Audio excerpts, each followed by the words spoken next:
నువ్వు video click చేసిన వెంటనే నాకు అర్థమవుతుంది నువ్వు వెబ్ డెవలపర్ అయిదాం అనుకుంటున్నావు 2025లో. అండ్ నీకు ఒకవేళ దీని గురించి ఇన్ఫర్మేషన్ తెలిసి కనుక ఖచ్చితంగా దాన్ని ఇంప్రూవ్ చేస్తా. ఒకవేళ నీకు మొత్తం మీద లేకపోతే పిన్ టు పిన్ నీకు ఎక్స్ప్లెయిన్ చేస్తా. ఒకసారి 5 minutes నువ్వు నా గురించి కేటాయించి నీకు ప్రతి ఇన్ఫర్మేషన్ అనేది డీటెయిల్గా చెప్తా. వీడియోలోకి వెళ్ళిపోతే వెబ్ డెవలప్మెంట్కి ఫ్యూచర్ ఉందా లేదా అనే టాపిక్లోకి వస్తే, వెబ్ డెవలప్మెంట్కి ఖచ్చితంగా ఫ్యూచర్ ఉంది.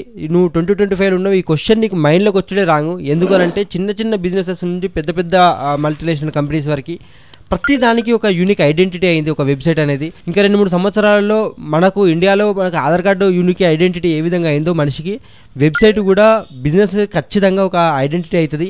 ఎన్ని ఏ టూల్స్ వచ్చినా ఏది వచ్చినా కూడా ఖచ్చితంగా నీ అవసరమైతే ఖచ్చితంగా ఉంది. బయట వెబ్ డెవలప్మెంట్కి ఫ్యూచర్ ఉందా అంటే ఖచ్చితంగా ఫ్యూచర్ ఉంది. రెండోది, సో ఇప్పుడు వెబ్ డెవలప్మెంట్ అంటే ఏంటిది అని అంటే, వెబ్సైట్ డెవలప్ చేసే ప్రాసెస్ ఏదైతే ఉంటుందో దీన్ని వెబ్ డెవలప్మెంట్ అంటాం.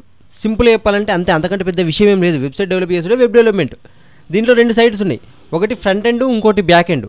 చలో మనం ఇప్పుడు ఫ్రంట్ ఎండ్ మరి బ్యాక్ ఎండ్ అని అంటే మరి దీన్ని ఏ విధంగా మనం డిఫైన్ చేయొచ్చు అంటే, నీ కళ్ళ ముందు కనిపించేదంతా నువ్వు ఫ్రంట్ ఎండ్, నీకు కళ్ళ ముందు కనిపించడానికి నువ్వు చేసే ప్రాసెస్ అంతా బ్యాక్ ఎండ్. క్లియర్? నేను దీనికి ఒక ఎగ్జాంపుల్ చెప్తా. ఫర్ ఎగ్జాంపుల్ నువ్వు ఇన్స్టాగ్రామ్కి వెళ్ళావు, ఇన్స్టాగ్రామ్ లాగిన్ స్క్రీన్కి వెళ్ళావు.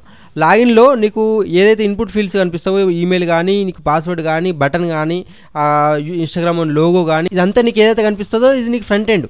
ఓకే, నీకు ఈమెయిల్ నీ పాస్వర్డ్ ఇచ్చిన తర్వాత అవి రెండింటిని తీసుకొని పోయి ఒక ఏపీఐ కాల్ చేసి నీ డేటాబేస్లో ఉందా లేదా, అసలు పాస్వర్డ్ కరెక్ట్ ఇచ్చినామా రాంగ్ ఇచ్చినామా, ఈ ప్రాసెస్ అంతా తెలుసుకొని నీకు మళ్ళీ ఫ్రంట్ ఎండ్కి నీకు లాగిన్ చేసుడా చేయొద్దని చెప్పేసి డిసైడ్ చేస్తా చూసినావా, దీన్ని మనం బ్యాక్ ఎండ్ అంటాం. ఓకే, చలో ఇప్పుడు నాకు ఫ్రంట్ ఎండ్ తెలిసింది, బ్యాక్ ఎండ్ తెలిసింది. మరి నేను ఏ విధంగా చూజ్ చేసుకోవాలని అంటే, బేస్డ్ ఆన్ నీ యొక్క ఇంట్రెస్ట్ని బట్టి నువ్వు దీన్ని చూజ్ చేసుకోవాలి. నీకు ఒకవేళ డిజైన్సు, థీమింగు, నీకు ఫ్రంట్ కనిపించే దానిపైన నేను ఎక్కువ ఫోకస్ చేయగలుగుతా, నేను పిక్సెల్ టు పిక్సెల్ని ఖచ్చితంగా డిజైన్ చేయగలుగుతా, డెవలప్ చేయగలుగుతా అని అనుకుంటే నువ్వు సింపుల్గా ఫ్రంట్ ఎండ్కి వెళ్ళిపో. లేదు నేను డేటా పైన ఎక్కువ వర్క్ చేయగలుగుతా, అసలు నేమ్స్ ఏ విధంగా, డేటా అనేది ఏ విధంగా స్టోర్ అవుతుంది, నేను దీనిపైన ఎక్కువ టైం స్పెండ్ చేయగలుగుతా, ఎక్కువ ఆలోచించగలుగుతా డేటా గురించి అని అంటే కనుక నువ్వు సింపుల్గా బ్యాక్ ఎండ్ వెళ్ళిపో.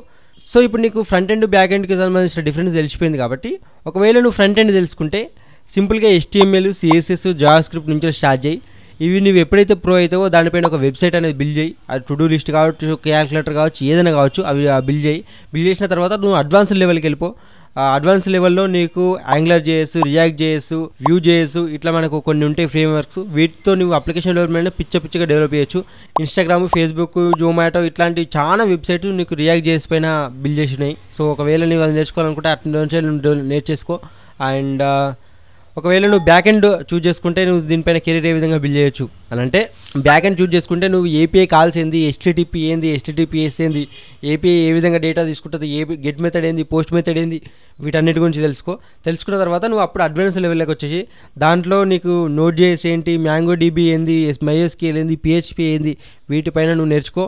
వీటి అన్నిటిని నేర్చుకున్నావు. నా సజెషన్ ఏంటంటే నువ్వు ఫుల్ స్టాక్ డెవలప్మెంట్ నేర్చుకో. ఫుల్ స్టాక్ డెవలప్మెంట్ అంటే నీకు ఫ్రంట్ ఎండ్ వస్తుంది, బ్యాక్ ఎండ్ వస్తుంది. HTML, CSS, బూట్ స్ట్రాప్ ఇవి నేర్చుకున్న తర్వాత రియాక్ట్ JS నేర్చుకో. రియాక్ట్ JS నేర్చుకుంటే నీకు ఫ్రంట్ ఎండ్ సైడ్ మొత్తం అయిపోతుంది. బ్యాక్ ఎండ్లో MySQL డేటాబేస్ చూజ్ చేసుకొని నువ్వు PHP పైన రాసుకో. నీకు సింపుల్గా ఫుల్ స్టాక్ డెవలపర్ అయిపోతావు. నువ్వు దాంతో నీ ప్రాజెక్ట్స్ కూడా బిల్డ్ చేయొచ్చు. సో ఇవన్నీ నేర్చుకున్నావు. నువ్వు దీనిపైన కెరీర్ ఏ విధంగా బిల్డ్ చేయొచ్చు అంటే కనుక, నువ్వు ఏదైతే నేర్చుకున్నావో దాన్ని ప్రాక్టికల్గా ప్రాక్టీస్ చేయు. నీ చుట్టుపక్కల ఉన్న బిజినెసెస్కి నువ్వు వెబ్సైట్స్ బిల్డ్ చేయు. నువ్వు ఒక పోర్ట్ఫోలియో అనేది బిల్డ్ చేసుకో. దీన్ని నీ రెజ్యూమేలకు యాడ్ చేసుకో. సో ఎప్పుడైతే రెజ్యూమేలకు యాడ్ చేసుకుంటావో నీ గిట్కి సంబంధించిన లింక్స్ అవన్నీ కూడా నువ్వు పోస్ట్ చేసుకో. నీ ఇన్ఫర్మేషన్ అంతా కూడా రిక్రూటర్స్కి ఖచ్చితంగా తెలవాలి, వీడు ఇంతవరకు కష్టపడ్డాడు, ఇంతగానం చేయగలుగుతాడు అని చెప్పేసి. అప్పుడు నీకు ఆఫర్స్ వస్తాయి. ఒకవేళ నువ్వు ఫ్రీలాన్సింగ్ చేద్దాం అనుకున్నా కూడా నువ్వు ప్రతి ప్రాజెక్ట్ను ఆన్లైన్లో పెట్టుకుంటూ నువ్వు ఎప్పుడైతే షోకేజ్ చేసుకుంటావో నీకు ప్రాజెక్ట్స్ ఎక్కువ వచ్చే అవకాశం ఉంటుంది. అండ్ లాస్ట్ పాయింట్, ఏ వస్తుంది కదా మరి ఏ రిప్లై చేస్తుంది కదా అంటే, రిప్లై చేయడానికి చాలా టైం పడుతుంది బ్రో. నువ్వు ఇప్పుడు టైం వేస్ట్ చేయకు. 2 సాలిడ్ రీజన్ చెప్తా. ఒకటి, AI అనేది హ్యూమన్ యొక్క నేచర్ని ఇంకా అర్థం చేసుకునే స్టేజ్లకు రాలేదు. క్లయింట్ రిక్వైర్మెంట్ అనేది ఖచ్చితంగా పర్సన్ని బట్టి, వాళ్ళ ఐడియాలజీని బట్టి చేంజ్ అవుతుంటుంది. దాన్ని నువ్వు సాల్వ్ చేయాలంటే ఖచ్చితంగా హ్యూమన్ బ్రెయిన్ అనేది ఖచ్చితంగా కావాలి. నువ్వు ఏని యూజ్ చేసుకొని వెబ్సైట్ డెవలప్ చేయొచ్చు, కానీ దాన్ని కస్టమైజేషన్ చేయాలంటే ఖచ్చితంగా హ్యూమన్ బ్రెయిన్ అనేది కావాలి. అండ్ రెండో పాయింట్ ఏంటంటే డిజైన్ అనేది AI ఆల్రెడీ ఉన్న రిఫరెన్స్ని బట్టి ఇస్తుంది. కస్టమర్ బిహేవియర్ని బట్టి, కస్టమర్ ప్యాటర్న్ని బట్టి, కస్టమర్ ఐడియాలజీ బట్టి, అంటే కస్టమర్ అంటే ఇక్కడ క్లయింట్, సో బేసిక్గా వాళ్ళని బట్టి నీకు డిజైన్ అనేది ఇంకా ఇచ్చే స్టేజ్కి రాలేదు. సో అంత అడ్వాన్స్ లెవెల్కి వచ్చేలోపు నీకు ఇంకో 2-3 సంవత్సరాలు ఖచ్చితంగా పడుతుంది. అండ్ ఇంకెక్కువనే పడుతుండొచ్చు. ఏ వచ్చినా కానీ దానికి తగ్గట్టు ఫ్రేమ్వర్క్లో మనకు చాలా వస్తాయి. సో నువ్వు టైం వేస్ట్ చేయకు, ఖచ్చితంగా ఏదో ఒకటి నేర్చుకొని నీ కెరీర్ అనేది బిల్డ్ చేసుకో. నీకు నెక్స్ట్ వీడియో ఏం కావాలి, HTML CSS పైన కావాలా, గిట్ హబ్ పైన కావాలా, నువ్వు కమెంట్ చేయి, దాన్ని బట్టి నేను వీడియో చేస్తా. And thank you so much. నీకు దీనికి సంబంధించిన ఫుల్ రోడ్ మ్యాప్ కావాలంటే కనుక కమెంట్ సెక్షన్లో కమెంట్ చేసి నువ్వు డిస్క్రిప్షన్లో లింక్ వచ్చేస్తే నీకు ప్రతిదీ ఫుల్ రోడ్ మ్యాప్ అనేది ఇచ్చేస్తా.